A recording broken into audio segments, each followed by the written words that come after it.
Estás escuchando Milenio 3 por Aluka Nanika. Fedor, querido, ¿qué te pasa? Annie, un poco de agua, rápido. ¿Qué te ha ocurrido? No lo sé. No puedo recordarlo. Yo corría hacia el tren y luego me caí junto al castillo. Sentí un golpe en la cabeza. Fedor, ¿dices que caíste junto al castillo?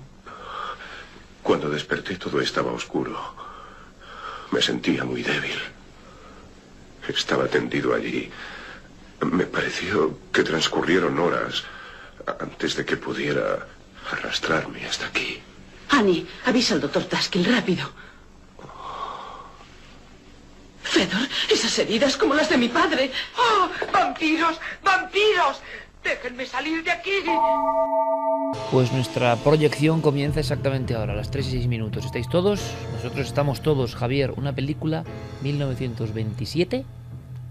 Maldita, y no sabíamos nada. No sabíamos nada, fíjate, para la gente que, estaba más metida en el mundo del cine, sí que era una película conocida, pero para nosotros no. Lo que hemos escuchado ahora es un corte de La marca del vampiro, una película de 1935 de Todd Browning, que en realidad era un remake de una película que él mismo había hecho en 1927, que de alguna forma fue un poco eclipsada por Nosferatu. Esta en concreto, de hecho, fue la segunda película de vampiros en la historia del cine. Se llamó Londres después de medianoche, aunque en España se tradujo como La casa del horror. Y para que te hagas una idea, toda su historia, la historia de esta película, está llena de desapariciones, de muertes misteriosas y de supuestos personajes que estaban aparentemente relacionados con los vampiros de verdad. Para conocer un poco esta película, tenemos que saber que el argumento básico era el de un investigador que empieza a indagar en la historia de un hombre, un personaje muy extraño que se muda a una casa, a un castillo, donde ha habido un crimen anteriormente. Este personaje era interpretado por Lon Chaney, el famoso Lon Chaney que había hecho tantas películas relacionadas con el mundo de los monstruos, con El jorobado de Notre Dame, por ejemplo, y aquí encarnaba a un supuesto vampiro llamado Edward Burke, y que tenía un aspecto realmente estremecedor. Tenía unos dientes afilados, vestía con un sombrero de copa, los ojos parecía que en cualquier momento iban a salírsele de las cuencas. Era una imagen de verdad que ponía la piel de gallina a todos los que la vieron en el cine. No fueron muchos, porque esta película, ya desde su estreno, arrastró una misteriosa maldición. A España nos llegó en 1929, hemos observado en el periódico La Vanguardia, en la sección de cartelera, que efectivamente se anunció como la casa del horror. Pero ya desde su estreno, muchos cines, según contaba la leyenda, empezaron a sufrir misteriosos incendios que ahora hemos descubierto que podrían tener una base real. Vamos a escuchar, si quieres, a Ángel Sala, hablándonos de unos trucos de artificio que se utilizaban en el estreno de esta película. Ángel Sala, el director del Festival Internacional de Terror de Sitges. La productora lo que hizo es unos gimmicks, que quería decir unas actuaciones en directo ocultas para asustar a los espectadores antes de la proyección. Es decir, que por ejemplo había apariciones a través de efectos especiales rudimentarios, pero que en aquella época daban miedo. Se hicieron pequeños incendios que alguna vez causaron algún desastre en alguna de las salas de proyección porque se desmadraron. Eso eran lo que llamaban gimmicks para asustar, para incrementar el nivel de miedo en los espectadores. Y no solo eso, sino que pronto empezó a extenderse el rumor de que las películas iban desapareciendo de los cines donde se proyectaba precisamente por culpa de estos incendios.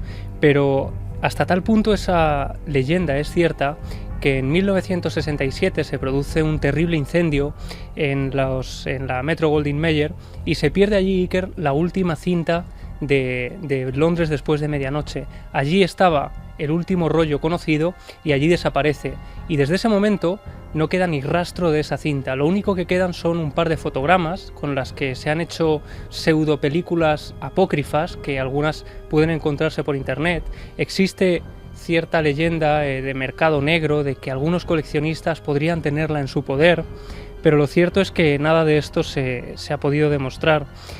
Y nosotros, además, hemos indagado un poco más en todo el tema y hemos conocido detalles sorprendentes. Por ejemplo, nos contaban algunos de los expertos en cine a los que hemos entrevistado que Londres después de medianoche se encuentra entre las 10 películas perdidas más buscadas por el American Film Institute, que se trata del santo grial para los coleccionistas de cine perdido, que sería la película de cine más importante que se ha perdido nunca. Y precisamente también por toda esta importancia de la cinta hay un detalle añadido, y es que aparentemente la cinta estaba maldita. Con esta música que ponen en el calero, parece que estamos en una proyección de esas donde el músico tocaba, donde era posible la fantasmagoría real y donde las mentes de las personas estaban menos endurecidas que las de hoy. Estamos hace casi 90 años y entonces un efecto en cierto momento de la proyección podía provocar un pánico que hoy sería incomprensible. Estamos, ¿verdad?, en ese ambiente. Y en España hubo gente que pudo verla, que tuvo que verla, ese rollo maldito, porque, bueno, según nos contaban también, duraba unos 75 minutos aproximadamente, blanco y negro, una película muda, iban surgiendo los personajes caracterizados. Nos relataban, por ejemplo, un detalle que yo desconocía, y es que Todd Browning, su director por ejemplo también de La Parada de los Monstruos y de otros films muy conocidos, era masón, y que intentaba dejar algunos mensajes en sus películas, mensajes relacionados con la masonería. En este caso lo que hizo fue jugar con cierta ironía con un tema un tanto oscuro, ¿no? Jugar con el tema del vampiro, como si se tratara de un mito en el que solo creían las personas más incultas. Intentaba, de alguna forma, hacer una crítica y hacer una película antiocultista, como él la describía. Quizá por eso, apuntaban algunos expertos con los que hemos hablado, le salió tan caro el juego. Al igual que ocurría con Nosferatu, también empezó a decirse que en esta película habían participado vampiros de verdad. Incluso, no solo eso, sino que Lon Chaney había hablado, se había asesorado hablando con vampiros auténticos que le habían contado cómo tenía que maquillarse, porque él preparaba su propio maquillaje para la película, y a raíz de ahí empiezan a surgir todo tipo de leyendas. Nosotros hemos hablado con el periodista Jesús Palacios y con Luciano Berriatúa, historiador de cine, que nos han hablado más detalladamente del maquillaje de este personaje. Además es muy curioso porque es uno de los primeros ejemplos de un tipo de fenómeno muy asociado al mundo del cine de terror, al mundo del cine de horror, que es esa teoría o esa idea generalizada de que las películas de terror pueden llegar a provocar actitudes violentas o crímenes reales en aquellos espectadores que son aficionados a las mismas. En este caso, como yo creo que hubieron más de uno, hicieron, dijéramos, que hubiera pues asesinatos, yo diría que paranoicos, vertidos con el Edward Burke o el vampiro de Lon Chaney. Y es que muchos aseguraron que ese maquillaje del que hablábamos de Lon Chaney propició que se cometieran ciertos asesinatos inspirados en esta película y en la figura de este vampiro llamado Edward Burke. Y tampoco es leyenda urbana, Iker. A lo largo de esta investigación he encontrado un recorte de prensa, 11 de enero de 1929, el titular dice «Tragedia en Hyde Park».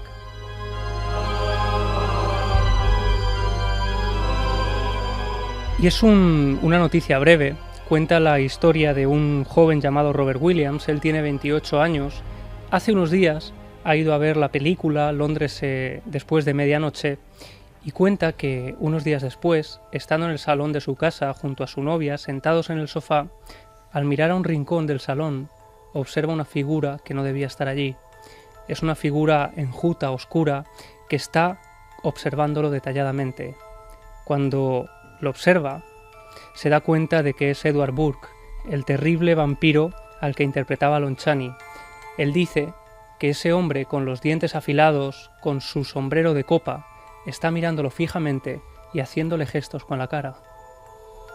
Solo unas horas después, este joven Robert Williams sale a pasear con su novia por Hyde Park y termina de forma dramática, porque ante la mirada de todas las personas que estaban paseando esa mañana de viernes en ese parque de Londres, él saca un cuchillo y le rebana el cuello. Y como toda leyenda de película maldita, en este caso no podía ser menos, se habló también de actores que cayeron en desgracia a raíz de la película, sobre todo pocos meses después del estreno. En concreto, el protagonista, Lon Chaney, el hombre de las 1000 caras, como era llamado, por su facilidad para transfigurarse y para pues emular a otros grandes mitos del cine, pues en su caso, por ejemplo, él aseguraba que estaba deseando hacer el papel de Drácula, sin embargo nunca lo consiguió porque fallecería poco tiempo después de la película, concretamente 2 años después, cuando él durante un rodaje desarrolla una neumonía que acaba casi dejándolo postrado en cama. Un tiempo después, pocos meses después de tener esa neumonía, le detectan un cáncer de pulmón y finalmente este hombre, Lon Chaney, acabaría falleciendo por una hemorragia en la garganta. Y Edna Tichenor, otra de los personajes que aparecen en la película, otro de esos protagonistas de Londres después de medianoche, también desaparece al poco de hacer la película.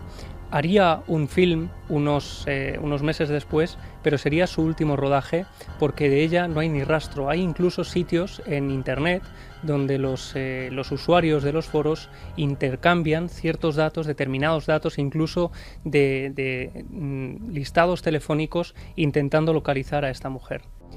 Y no solo eso, sino que también se habla de coleccionistas que han desaparecido misteriosamente, gente que ha ido en busca de una copia de Londres después de medianoche, creyendo que podrían encontrarla en determinadas regiones muy concretas y que no han vuelto a aparecer con vida.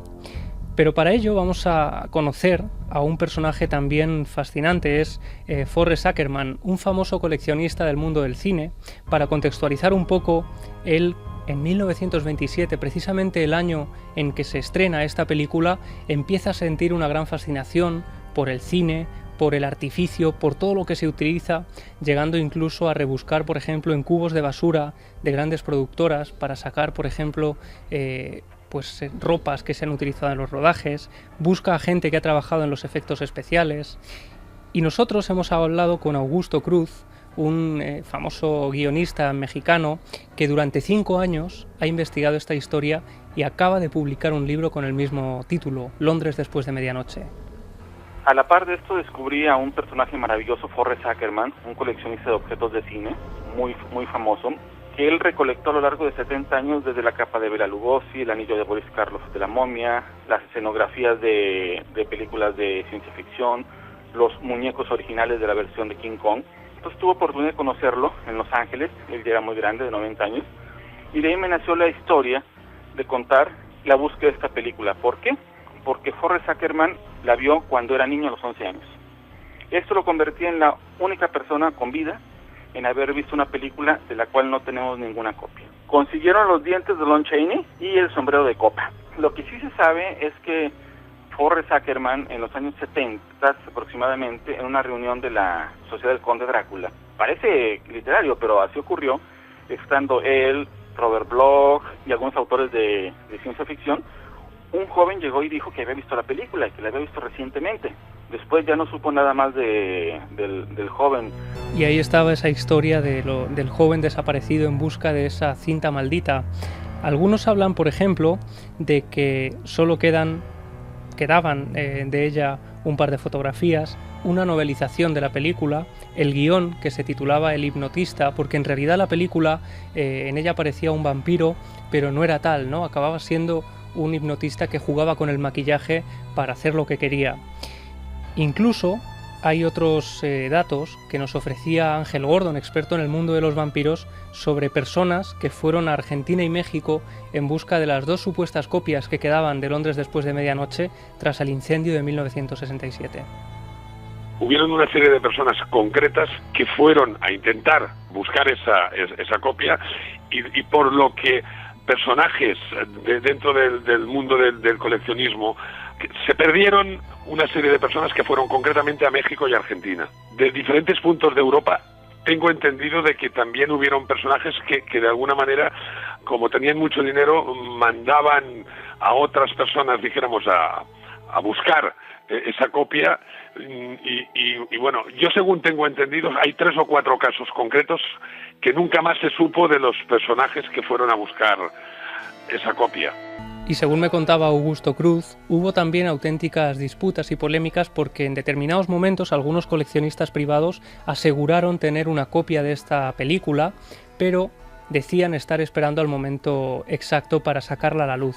El momento exacto, Iker, sería aproximadamente el año 2022-2024, cuando la Metro-Goldwyn-Mayer deje de tener los derechos de esa película. Es entonces cuando estas personas que tendrían en su poder el rollo podrían sacarlo a la luz sin tener que enfrentarse a esta gran empresa del cine, ¿no? Pero hemos ido también un paso más allá para saber si podría exhibirse en algún lugar todavía hoy o a posteriori. Hemos hablado también con Ángel Sala del Festival de Sitges y él nos contaba un detalle muy curioso que también vinculaba esta película con el mundo del ocultista. En un catálogo de 1973 de Black Hawk Films sale que esa distribuidora la tiene en su poder en 16 milímetros. Esa distribuidora luego desaparece en bancarrota prácticamente al poco tiempo de anunciar esa existencia de esa copia. En los años 70 también hay unas proyecciones de sociedades secretas de tipo mesmérico, de tipo ocultista, que dicen proyectar la película. Por ejemplo, hay una muy famosa en Wichita y anunciada, y además se conservan los anuncios en prensa de sociedades ocultas que proyectan la película y existen la publicidad de esas sesiones.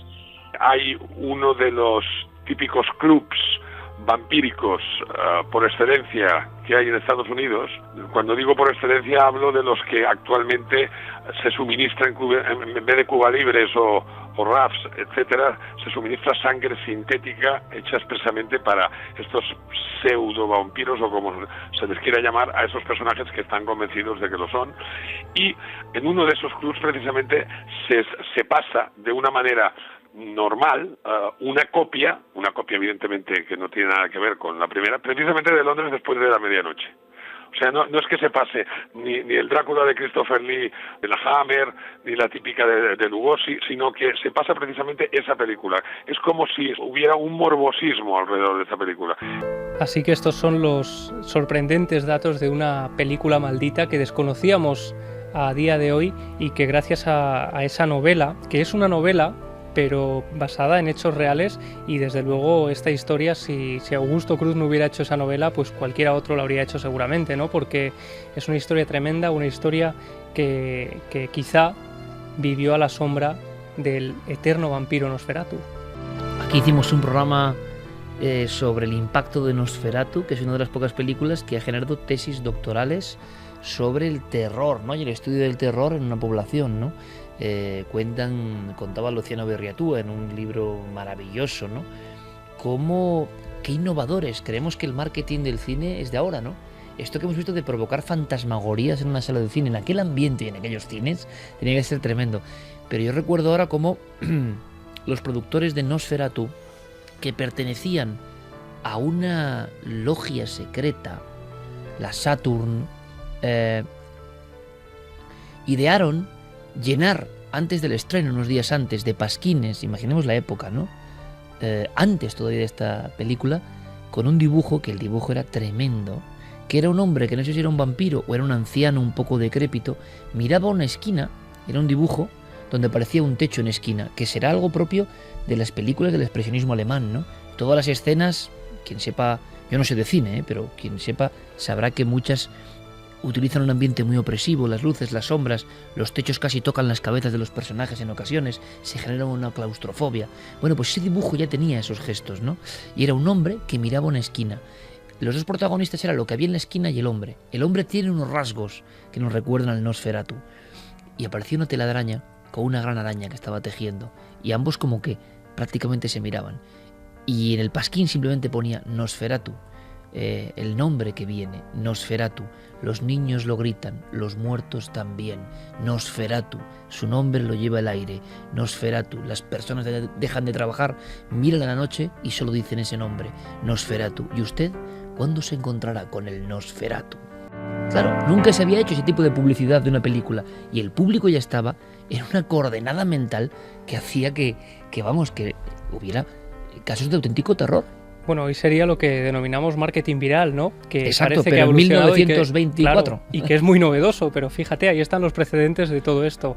En Londres, después de medianoche, también hubo ciertas noticias que saltaron a la luz pública a raíz de este crimen, por ejemplo, y es que hubo un juez en Londres que intentó prohibirla porque decía que era una película tan oscura en la que incluso algunos actores habían estado a punto de sufrir porque crisis nerviosas, porque durante el rodaje se les asustaba para que aparecieran asustados de verdad cuando se les grababa, y también por toda esa campaña que se llevó durante los estrenos, que llegaron a considerarla como algo maligno, como algo que podría desencadenar una oleada de crímenes, y por eso, como decía, hubo un juez en Londres que intentó prohibirla.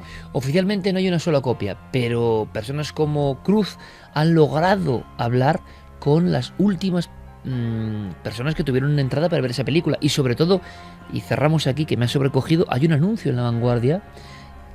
El estreno de la película aparece indefectiblemente, ¿no? Ahí está, en los tablones de anuncios de cine de aquella época. Es una historia maravillosa. Yo creo que hay elementos propios de la leyenda urbana también. Me cuesta creer que haya clubs de vampiros, no que haya clubs de gente que se crean vampiros, pero que se pase en un documento como secreto hoy en día me parece muy raro, ¿no? Esa película, yo creo que es muy raro mantener nada en secreto hoy en día y hubiese salido, pero vaya usted a saber.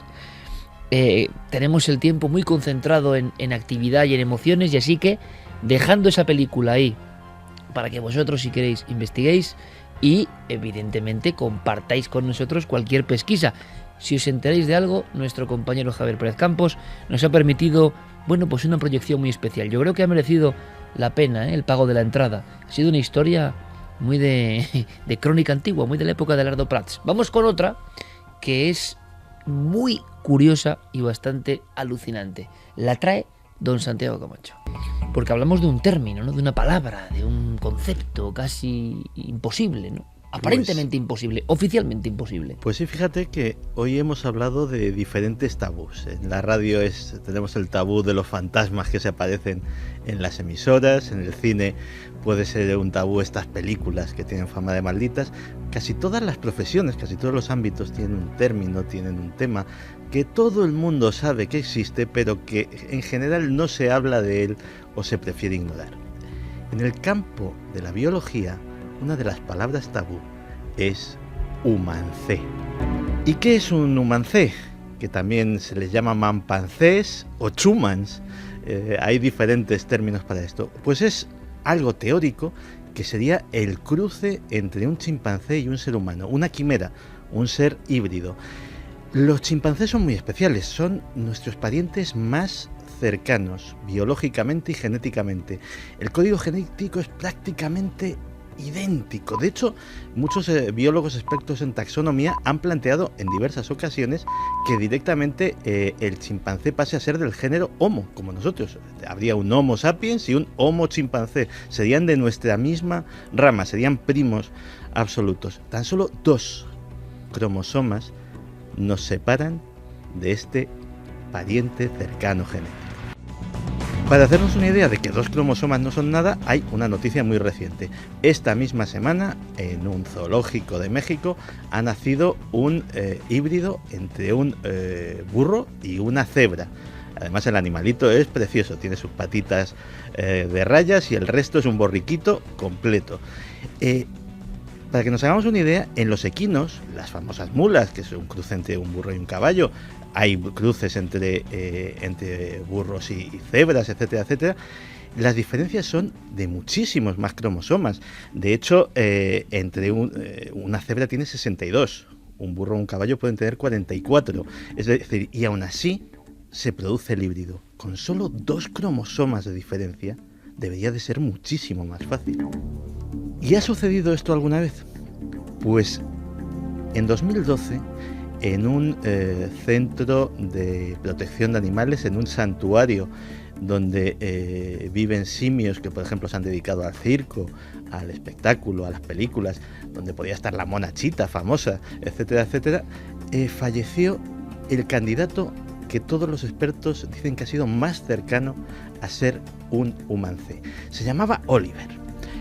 Oliver fue comprado junto con otros ejemplares a unos tratantes de animales que los habían capturado en el Congo y fue comprado en un circo. Los dueños del circo enseguida se dieron cuenta de que Oliver era distinto. Oliver carecía de vello facial, de hecho se quedó calvo de la cabeza muy joven, o sea, tenía alopecia, una cosa que en general solo les pasa a los seres humanos. Y su comportamiento también era extraño, empezó a ser muy extraño.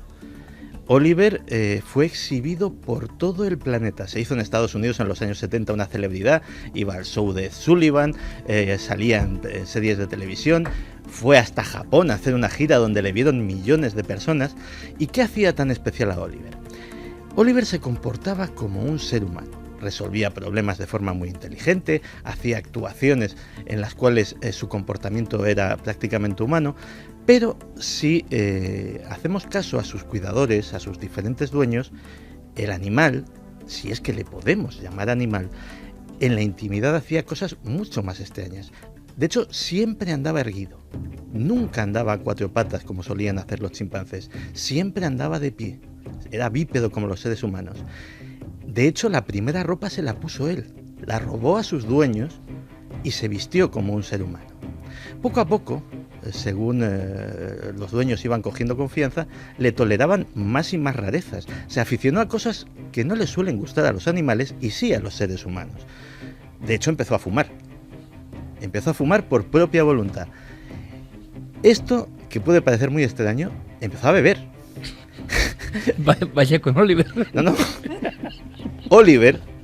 Perdonad, pero claro, es que dices, es que este Oliver copiaba lo peor del ser humano, o sea... No, Oliver, o sea, y esto pasó por varias manos hasta llegar a este refugio, donde finalmente acabó sus días haciendo esas mismas cosas. Oliver bebía café, pero todo esto no es lo más extraño. Es que al principio estas cosas las robaba, luego se las daban. Pero es que luego aprendió a hacerse cócteles y a fabricarse él mismo el café. Es decir, cogía la cafetera, la ponía en el fuego, se servía una taza, echaba azúcar y leche, se iba tranquilamente a su cuarto, ponía la televisión, se sentaba en un sillón y con su tacita de café contemplaba sus programas favoritos. Y os aseguro que esto no estaba pensado, pero estamos alucinando. Y decía, Santiago, no nos cuentes nada por adelantado, sorpréndenos. Y estamos muy sorprendidos, ¿eh? Continúa, compañero. Lo más sorprendente de la historia todavía no ha llegado. O sea, el episodio de Oliver es muy sorprendente, pero todavía hay más. Finalmente, Oliver, pues precisamente por esta afinidad con los seres humanos, fue andando un poco de mano en mano, tenía demasiadas similitudes en muchos aspectos y no todos sus dueños lo supieron asimilar del todo bien. A algunos les daba realmente miedo, es decir, decían, era una persona, que tengamos en cuenta que además un chimpancé es 5 veces más fuerte que un ser humano. Es decir, era un ser que si te causa inquietud, realmente te puede causar muchísima inquietud. Se hicieron análisis genéticos de Oliver y se llegó a la conclusión de que había algo extraño en sus genes. De entrada, su ADN mitocondrial sufría una mutación, algo que lo hacía muy parecido al del ser humano. Incluso surgieron rumores que luego fueron desmentidos, hay controversia todavía sobre eso, de que tenía 47 cromosomas. Uno más que los seres humanos y uno menos que los chimpancés.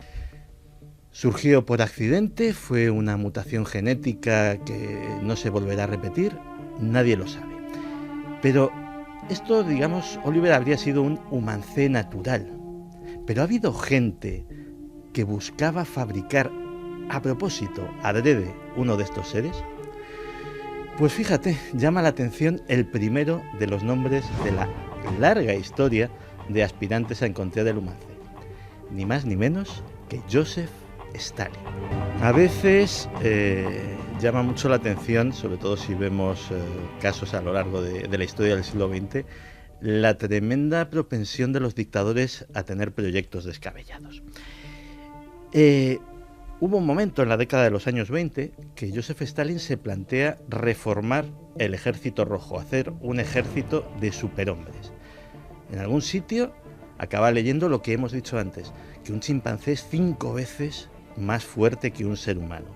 Y sobre todo da con los trabajos de un científico ruso, Ilya Ivanov, que es uno de los pioneros de la inseminación artificial, que ya estaba dando conferencias sobre la posibilidad de hibridar humanos con chimpancés. Automáticamente llama a Ilya Ivanov y le da esta instrucción: quiero un nuevo ser humano, quiero un humano invencible, insensible al dolor, resistente e indiferente a cualquier incomodidad, que pueda comer cualquier alimento aunque sea de mala calidad.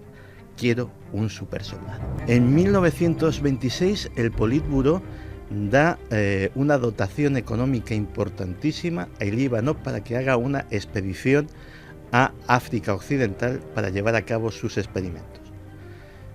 Va con hombres, con armas, exploradores, cazadores, porteadores, monta una de las mayores expediciones que se ha visto en África y en su campamento se dice que hace experimentos extraños. Ha capturado muchísimos chimpancés, muchísimas hembras, y dicen que las está intentando inseminar con semen humano. Al parecer no tiene éxito, o al menos no tiene éxito en esa primera intentona, pero Stalin no se arredra y le monta en Georgia un laboratorio con la última tecnología de la época. Entonces Ivanov decide hacer el proceso contrario. A lo mejor el fallo era intentar inseminar a hembras chimpancés con semen humano. A lo mejor todo salía bien si se hacía el proceso contrario, si se inseminaba a hembras humanas con semen de chimpancé.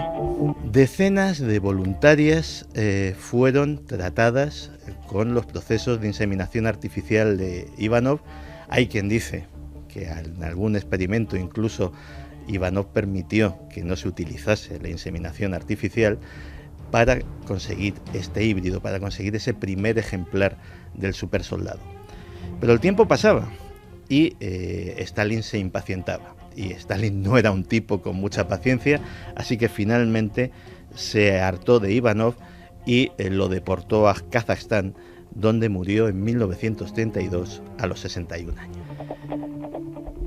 Pero Ivanov no es el último personaje notable de esta historia. El siguiente personaje de esta historia es el doctor Geoffrey Bourne.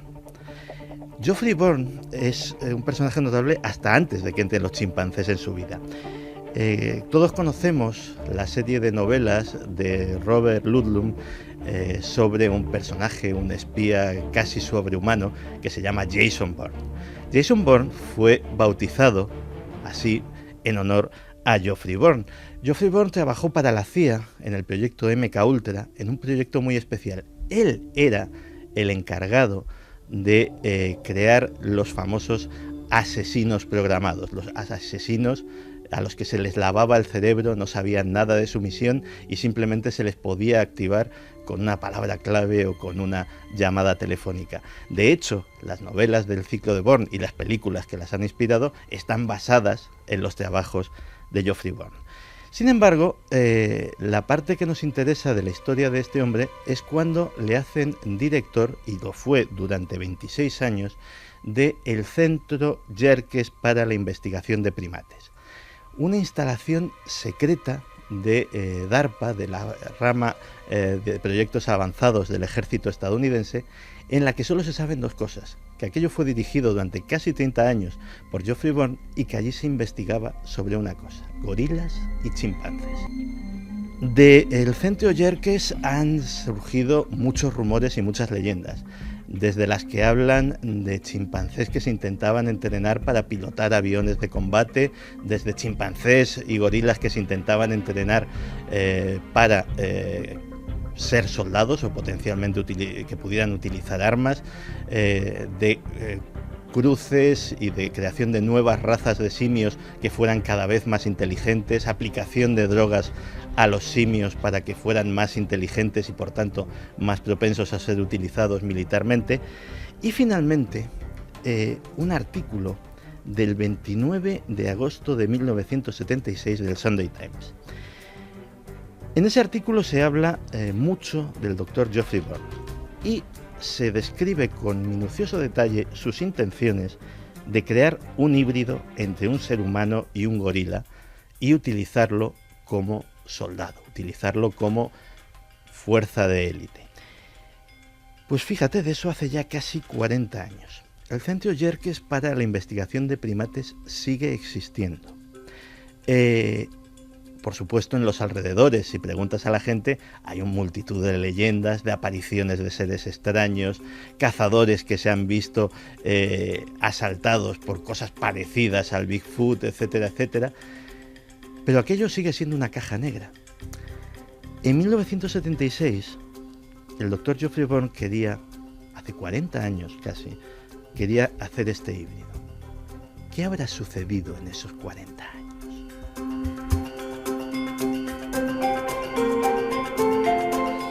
Pues aquí con el amigo Oliver estábamos todos con una sonrisa pensando casi en un número circense, y ahora no sé si me ha ocurrido en la audiencia, pero la sonrisa como que se ha truncado un poco.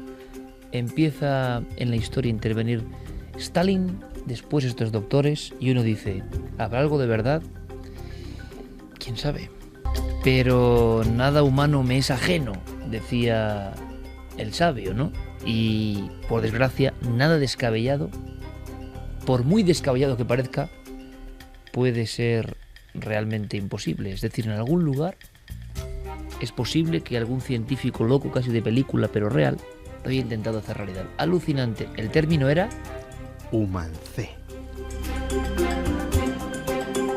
Santiago Camacho agitando a la masa global, y a partir de mañana con las descargas manda ahí un envío, y como siempre decimos, investigad con nosotros.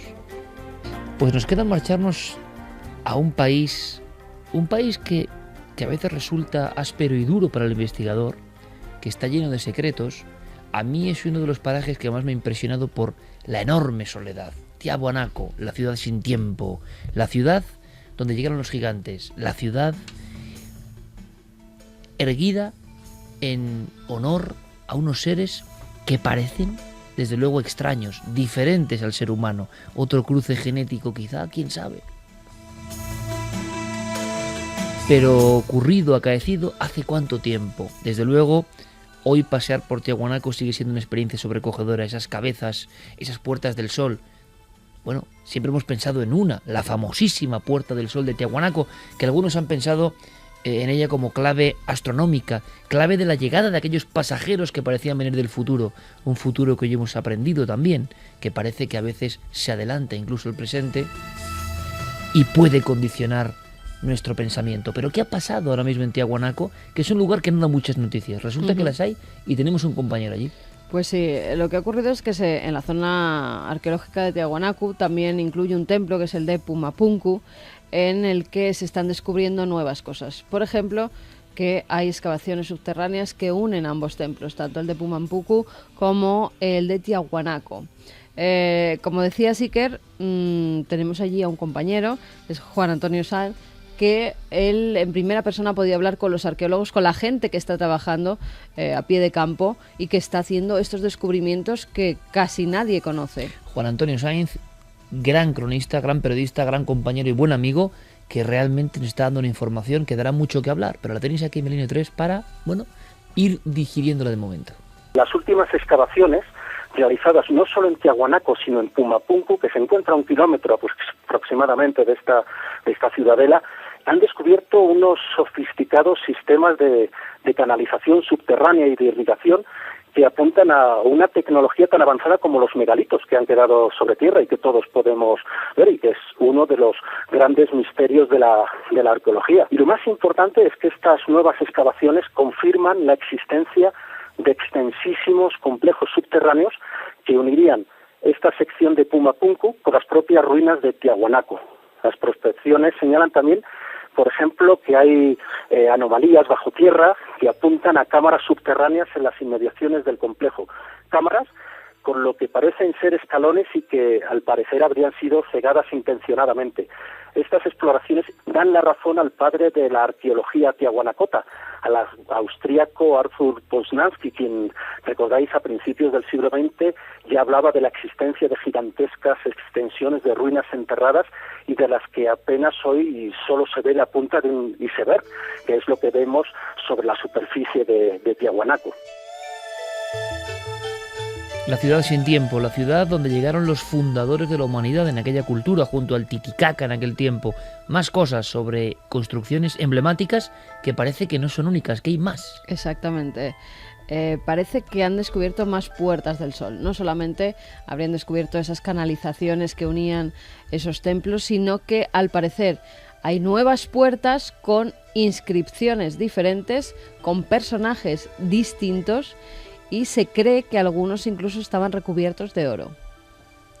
He hablado recientemente con un arqueólogo, Eduardo Machicado, que ha estado trabajando con gente de Alemania y de Estados Unidos, y hablan de incluso 4 puertas del sol, no solo en la zona en la que actualmente se encuentra Tiahuanaco, sino en toda el área que llegaría hasta el lago Titicaca, unos 20 o 30 kilómetros. Y esas puertas del sol, o similares, arcos pétreos, megalitos, con todas las inscripciones que podamos pensar, que nos puedan recordar la Puerta del Sol, que actualmente se encuentra cerca del Talasasaya, el principal lugar donde se erige Tiahuanaco, que estas Puertas del Sol pudieran destaparse, pudieran excavarse en un futuro y salir adelante. Tal como me corroboró él, y también me han dicho otros estudiosos, tales sorpresas en un futuro nos podrían hacer cambiar la historia de todo el continente americano. Son nuevos descubrimientos, nuevas puertas, donde no dicen los arqueólogos dónde están localizadas, porque todavía no tienen ni los permisos gubernamentales ni tampoco el dinero para realizar esas excavaciones, pero ya sí se sabe y ha salido a la luz que han encontrado pues algunos de esos ídolos de los que te hablaba, y que Cieza de León en el siglo XIV, cuando llega allí y pasa por Bolivia, porque se sabe que incluso ve Tiahuanaco, ya describe esos ídolos pétreos y describe también cómo algunos brillaban como el sol porque estaban recubiertos de oro. Parece ser, Iker, que esos ídolos han sido descubiertos ahora, al parecer muchos de ellos sin ese oro, pero sí que quedan pequeñas partículas, por ejemplo, en lo que podríamos llamar algunos de los clavos, que también parecen hechos de ese material. Se han encontrado restos cerámicos que apuntan a una identificación entre Chavín de Guantar, entre la cerámica que había en Chavín de Guantar y la de Tiahuanaco. Sin embargo, como os decía, es necesario que se lleven a cabo este tipo de excavaciones que ahora se están realizando, por ejemplo, en la zona de, como os decía, en la zona de Pumapunku, donde tales canales de irrigación y tales conductos que están desviando una cantidad de agua que se suponía que podía haber en el pasado, pues todo este tipo de construcciones sí que recuerdan mucho a las que hemos podido encontrar en Chavín de Guantar. Hay que tener en cuenta, como os decía, que solamente entre un 15 y un 20% de la superficie de Tiahuanaco y Pumapunku ha sido prospeccionada, vamos a decirlo así. Queda muchísimo todavía por hacer. Solo se ve la cumbre de esa montaña de grandes ruinas que podría haber por abajo. Pues la verdad es que esperaremos esas crónicas. Gracias, Juan Antonio, de verdad, por estar ahí donde está la noticia, en ese lugar, que uno puede maravillarse con los ídolos, con las cabezas clavas que llaman allí. Pero he tenido la oportunidad, de verdad, importante, de pasearme prácticamente a solas por Tiahuanaco a 4.000 metros y de estar allí un día observando aquellas ruinas en aquella soledad. Y eso es lo que se queda, ¿no? Es un mundo muerto que ya no entendemos, pero observando aquellos ídolos impresionantes, aquellas figuras gigantescas, aquellos seres de los que salen serpientes de la cabeza, esos ojos redondos que flotan y los demás seres de la naturaleza les rezan, uno tiene la impresión personal de que en aquel lugar árido, donde la vida casi es imposible, un día llegaron unos fundadores que de verdad, viendo sus retratos, no tienen nada que ver con el resto de la especie humana. Yo me estoy imaginando que hay algún que otro mensaje sobre Oliver, porque sin duda se convierte ya en un mito de este programa. Mira, hay mensajes que lo puedo reproducir. El mono con alopecia que fumaba y bebía. O sea, Santi lo ha hecho con toda su buena intención. Luego ha girado el torno, porque nos ha dejado aquí cohibidos incluso, ¿no? Diciendo, bueno, Santi, ¿qué estás contando? Pero la imagen de Oliver es allá. ¿Cuántas personas ahí está Oliver? Ahí está, ahí lo vemos. Hombre, pues no sé, muy humano no parece, pero desde luego el hombre es muy o el chungo, mono, ¿no? Es como muy terrible, sí. Pues Los mensajes de Oliver no los voy a Venga, son irreproducibles. Son irreproducibles, vale. Dicen de todo. Y con respecto a la segunda parte, es que es tremendo, ¿no? Entonces, pues la gente... Sí, Lucía Pinazo dice, ¿os acordáis el anuncio para inseminar a una mujer para crear un neandertal? Es ¿verdad? parecido. Culeinómano, lo he pensado muchas veces, seguro que en laboratorios clandestinos se han practicado estas pruebas. Sara decía, el chimpancé se empieza a darme mal rollo, un animal que se comporta como un hombre puede ser gracioso o espeluznante. Emma dice, por lo menos Oliver no aprendió a matar. Entidad oscura, con estos temas de los cruces genéticos y jugar a ser Dios se me ponen los pelos de punta. Sirio Cammayor dice, con la tecnología de hoy, ¿podrían hacer un híbrido de chimpancé y hombre? Fran González, sin efectos especiales, ni sonidos ni ordenador, ¿a qué recurrían los directores antiguos para dar realismo a sus películas? Mario Murgueito, el Pues caso a la verdad y a la magia, que es más importante todavía. de esta película no será que es una de las primeras snuff movies, películas en las que la gente es asesinada de verdad. Fernando Abrantes, no sé por qué, pero el maquillaje impresiona más que cualquier vampiro moderno. Pasa como con Nosferatu. Vicenzo Frutes, también se dice que la película Poltergeist estaba maldita, varios personajes murieron y muchas otras de terror. Bueno, aquí decían incluso que el protagonista, para parecerse más al vampiro, se afilaba él mismo los colmillos y que incluso se hacía ciertas heridas en los ojos para tener la mirada más penetrante. Eso forma parte de la leyenda urbana un poco de la película, esperemos. Vamos con un poco de mensaje luminoso. Fíjate, no quiero... Mañana en Cuarto Milenio hablaremos de un montón de cosas. De verdad, tenemos unos contenidos apasionantes. Os esperamos. Hay uno muy Que querido. además es santificación del Papa mañana. Y de Juan Pablo II. hablaremos de misterios de papas en una parte del programa, hacia el final del programa, expedientes X de los papas. Hablaremos de una cosa increíble hablando de extraterrestres, ¿no? De supuestos extraterrestres. Hay uno en Extremadura grabado en la piedra en una estela con un mensaje. Ese mensaje ha sido traducido por historiadores y epigrafistas y es sorprendente. Y hablaremos de una cosa terrorífica. Solo os doy las siglas, IFF, y lo trae Javier Pérez Campos. Con acceso a unos lugares en España a nivel científico que yo creo que nunca se han filmado, que son impresionantes. Pero fíjate, Santi, me lo vas a permitir en un segundo. Viendo lo que contabas, empiezo a pensar que el gran misterio es nuestro ser. Evidentemente estamos casi al lado del chimpancé en lo genético, pero no nos parecemos en nada. El lenguaje, el arte, la conciencia, y parece que somos casi animales. Bueno, somos parte de la naturaleza, pero de verdad, amigos, no nos parecemos en nada en estas cualidades. Y sin embargo, materialmente estamos ahí, según dice la ciencia. Entonces, ¿qué pasó? ¿Qué ocurrió? A veces hay que aprender a comprender nuestro propio misterio. Somos mucho más misteriosos el ser humano, aunque sean muchos muy malos y todo eso. El ser humano es un auténtico misterio. No se parece a nada. Cambió en cierto momento y se convirtió en otra cosa. Entonces, menudo enigma, ¿verdad? Vamos con las bendiciones. Rosa López nos dice, Santiago de Chile, queremos pedir la bendición milenaria para una nueva pasajera de la nave del misterio, nuestra sobrina Mara, que ha nacido en Valladolid.